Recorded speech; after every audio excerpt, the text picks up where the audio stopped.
This is a property that Woodrow Wilson would have called home from roughly late 1871 or early 1872 up through 1874. This house is significant not just for its associative value with the 28th president and because it's the only presidential site in the state of South Carolina.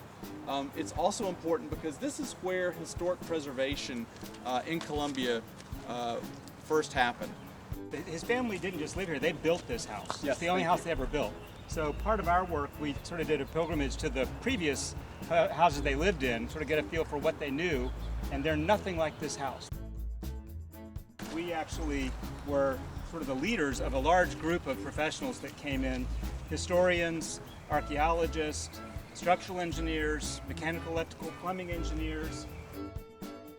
John Milner Associates are historic preservation consultants, and our practice includes not only architecture but also landscape architecture, archaeology, cultural resources.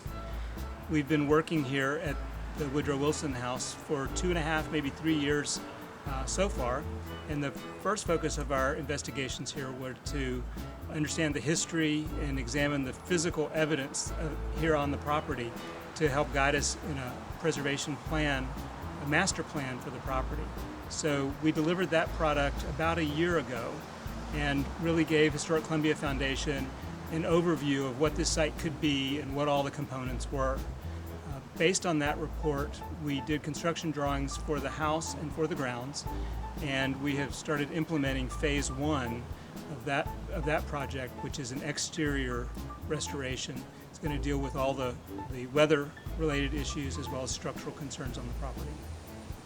I think the other piece of this for Historic Columbia Foundation is it's the first time in recent history that they've taken a really holistic look at a property.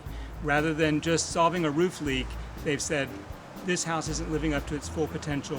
What could that be? The phase 1 project is securing the building against the elements, against the weather, and also dealing with structural repairs. So really making sure the bones are solid and that we've stopped the water infiltration that's causing further deterioration. Right now we're conceptualizing the project probably as 4 phases. The first is the exterior, securing the exterior envelope.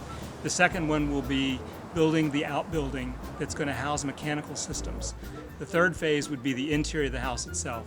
And then we're conceptualizing the 4th phase as the site, the actual landscaping and site work.